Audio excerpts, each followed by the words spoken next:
Hello नमस्कार मंडळी, मी छाया. मित्रमैत्रिणी आणि माझ्या सगळ्या गोडताईंचं आपल्या आणखीन एका नवीन व्हिडिओमध्ये अगदी मनापासून स्वागत करते.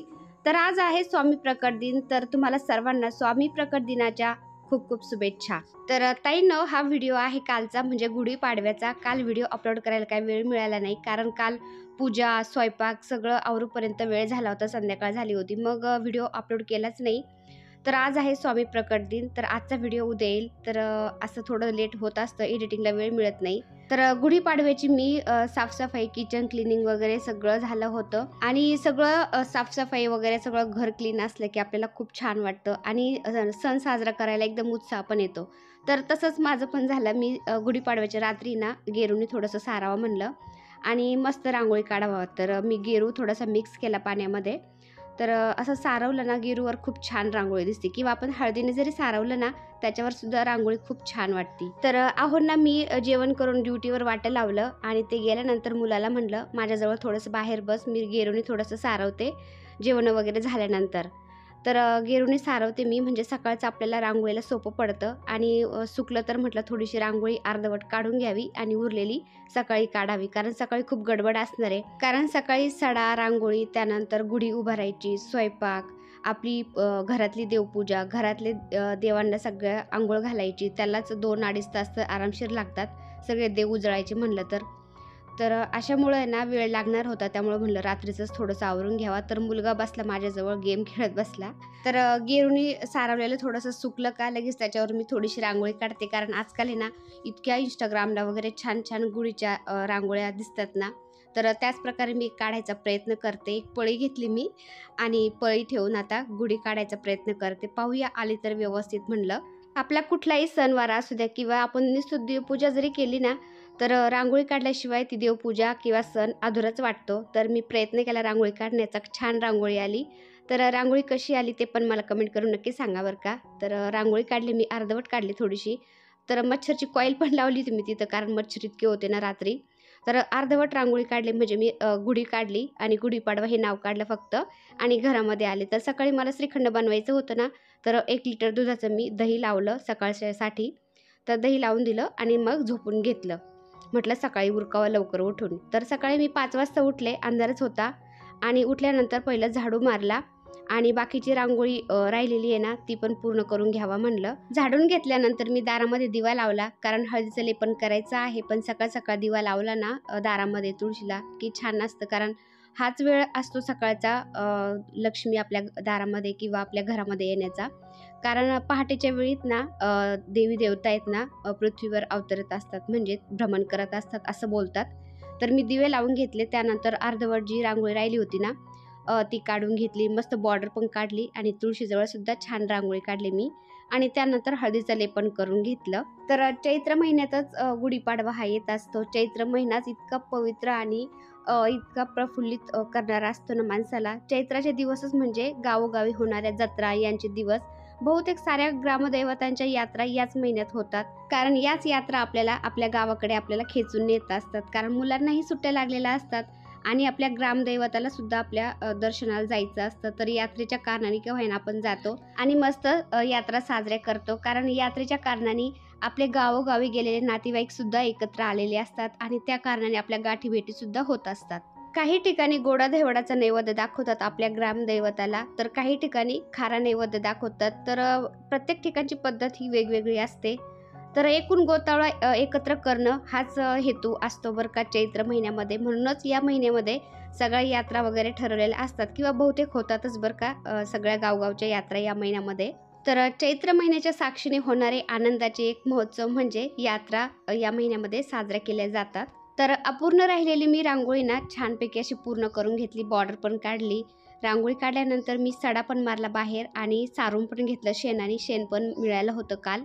तर शेणाने सारलं मी आणि त्यानंतर फुलं तोडून घेतले सगळ्या झाडांचे. कारण चैत्र पालवी फुटलेली आहे ना, तर इतके फुलं येतात ना झाडांना, तर ताट गच्च भरतं. खूप फुलं निघले. जास्वंदीला तर इतका बहर आलेला आहे ना, खूप फुलं निघतात. तेवढे फुलं काढून घेतले मी आणि त्यानंतर गुढी उभारावं म्हणलं. तर गुढी पण लवकरच उभारली होती. सूर्यदेव नेटकेच वरती आलेले होते. तर मी इथं काय केलं, 2 नागिनींचे पानं ठेवले खाली. एक गणपती बाप्पांची सुपारी, एक सर्व देवांची सुपारी ठेवली. त्यांचं पूजन करून घेतलं.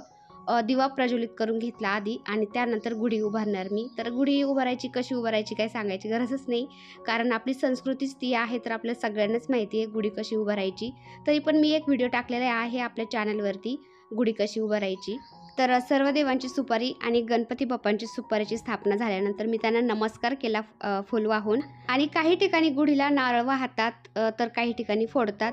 पण त्याचा आपण कलश स्थापित केला ना तर खूपच छान, कारण कलश हा मांगल्याचं प्रतीक असतं. तर मी इथं कलश स्थापित करणार होते, त्यामुळे मी इथं थोडंसं तांदळाने अष्टदल कमल काढून घेतलं, स्वास्तिक काढला आणि तुळशीला पाणी घालायचं राहिलं होतं, तर तुळशीला पाणी घालून घेतलं मी. आणि त्यानंतर कलशामध्ये 1 रुपयाचं नाणं, 1 सुपारी, अक्षदा, हळदी कुंकू वाहून घेतलं आणि नागिनीचे पानं ठेवून मी त्यावरती नारळ ठेवला. तर कलशाची स्थापना करून घेतल्यानंतर आता गुढी उभारायची. तर गुढीला ही ऑरेंज कलरची साडी नवीनच होती माझ्या घरामध्ये, तीच मी घालणार आहे. तर मी जी घातलेली होती ना साडी ती मी गुढीला घालणार होते, पण नवरोबा बोलले की तुला साडी आणलेली आहे ना, ब्लाऊज पण शिवलंय, तर तू घाल आणि घरामधले जी ऑरेंज कलरची साडी आहे ना ती गुढीला घाल. आपल्या हिंदू नवीन वर्षाची सुरुवात पण गुढीपाड्यापासूनच होते ना, तर केशरी कलरची साडी, भगव्या कलरची साडी आपल्या गुढीला जर उभारली तर यापेक्षा चांगलं काय असू शकतं असं म्हटलं मी. आणि मग ती साडी मी गुढीला उभारली. तर सूत पण इतकं भारी साडीचं, तर ही साडी मी नंतर वापरणार. तर मला पण नवीनच साडी झाली आणि गुढीला पण नवीनच साडी झाली. तर आम्ही दोघं नवरा बायकोनी मस्त गुढी उभारली. काही ठिकाणी तर आवर्जून भगव्या कलरचा कपडा आणतात आणि गुढी उभारतात, तर काही ठिकाणी गुढीऐवजी झेंडासुद्धा लावतात आपल्या घराच्या वरती. पण आपली जी पूर्वीपासून परंपरा लावून दिलेली आहे ना ती आपण मोडायची नाही, त्यामुळं गुढीसुद्धा आवर्जून तुम्ही उभारायची. भले तुम्ही गुढीसाठी भगव्या कलरचा कपडा आणा तरी पण चालेल, तुम्ही झेंडासुद्धा लावू शकता घराच्या वरती. तर अशा प्रकारे मी गुढीची पूजन करून घेतलं. छोटी गुढी मिळते ना बाजारामध्ये, ती सुद्धा मी आणलेली आहे, तिचं सुद्धा पूजन केलं. प्रसादामध्ये गूळ, हरभऱ्याची डाळ आणि लिंबाचं पान हे ठेवलं मी. हळदी कुंकू चंदन गुढीला लावलं, धूप अगरबत्ती लावली आणि त्यानंतर गावरान तुपातल्या फुलवातीने आरती करून घेतली. तर सकाळची मी लवकर उठले, देवपूजा वगैरे सगळं झालेलं आहे, गुढी पण उभारवली आणि बाहेरची पूजा झाली, हळदीचं लेपन झालं. रांगोळी मी रात्री थोडीशी काढली होती आणि बाकीची उरलेली सकाळी काढली. तर बाकीचं बाहेरचं सगळं सारून वगैरे सगळं आवरलेलं आहे. आता मला स्वयंपाक करायचा आहे. तर आता हे सोहळं काढते मी. पहिलं साडी काढते, कारण साडी घातली नाही, एकतर पैठणी घातली आणि त्यांनी अजिबात काम सुचना मला. तर हे काढते मी. घरातली देवपूजा पण बाकी आहे, पण साडीने सुचनाच काही, म्हटलं साडी काढते आता, चेंज करते कपडे आणि देवपूजा करून घेते, स्वयंपाक करून घेते. तर सॉरी डोळ्यात गेलं होतं. तर मी ना ही साडी आम्ही ओंकारेश्वरला आणि उज्जैनला गेलो होतो ना, त्यावेळेस येताना येवल्यामधून ही पैठणी साडी घेतली होती 3000ची. तर हे बोलले गुढीपाडव्याला तुला नवीन वर्षाची साडी पण घेतलेली आहेस तर तू घाल. नाही, मी म्हटलं मी याला गुढीला साडी घालते ही नवीन आधी आणि मग त्यानंतर मी घालन नंतर कधी. तर नाही बोलले, तुला घालावंच लागन. मग घरामध्ये ऑरेंज कलरची आपल्या केशरी कलरची साडी होती घरामध्ये. मग एकतर आपला हिंदू नवीन वर्षाची सुरुवात झालेली आहे आता, मग केशरी कलरची साडी मस्त मी गुढीला घातली आणि ही मग मी घातली.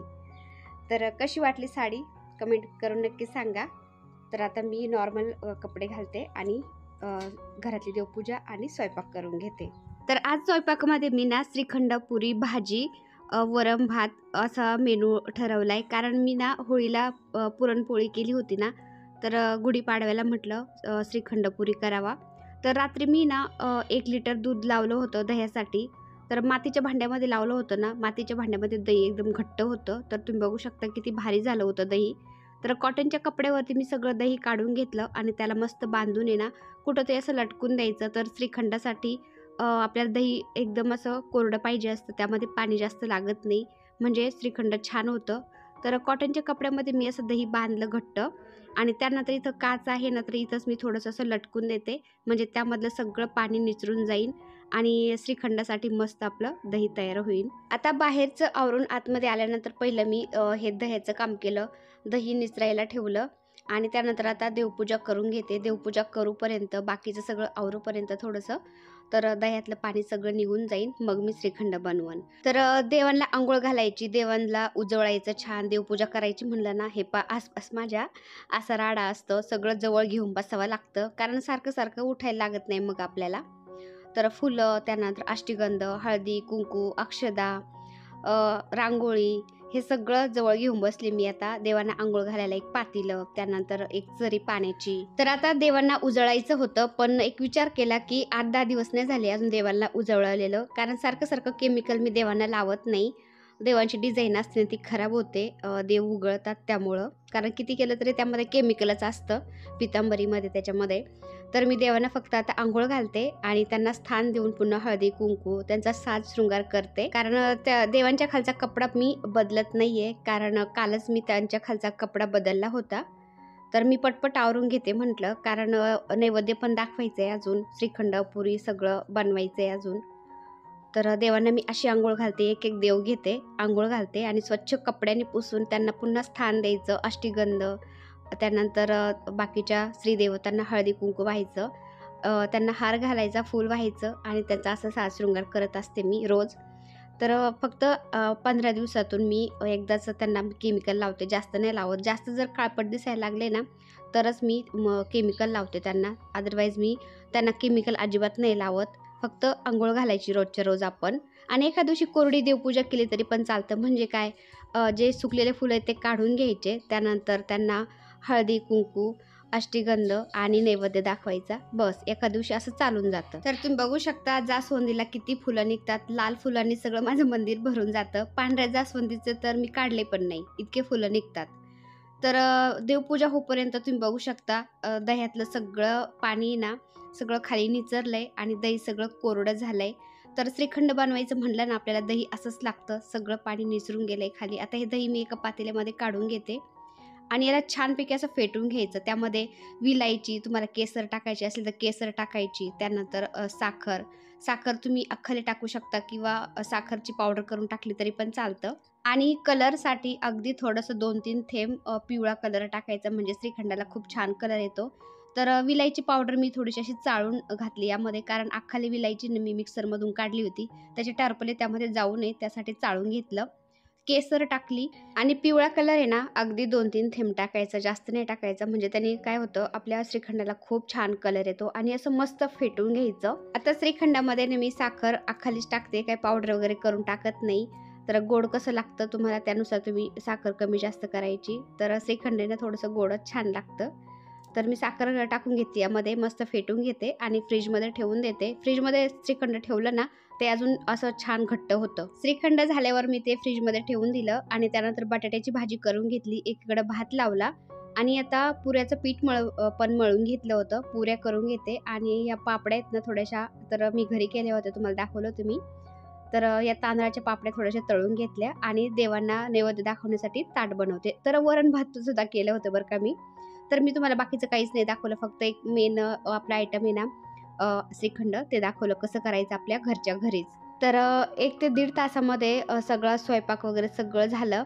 तर मी खूप देवपूजा झाल्यानंतर पटपट आवरून घेतलं. एक ताट मी गुढीसाठी भरते आणि एक ताट घरातल्या देवांसाठी भरते. तर तुम्ही बघू शकता आपलं श्रीखंड एकदम घट्ट झालंय, फ्रीजमध्ये ठेवल्यानंतर असं खाली पडत पण नाही. तर एकदम परफेक्ट श्रीखंड झालंय. तर ताट भरून मी देवांना दाखवते आता. तर मंडळी, आजचा व्हिडिओ कसा वाटला ते मला कमेंट करून नक्की सांगा. व्हिडिओ आवडला असेल तर आपल्या व्हिडिओला एक लाईक शेअर सबस्क्राईब नक्की करा. व्हिडिओ पाहिल्याबद्दल धन्यवाद. सर्वांना श्री स्वामी समर्थ.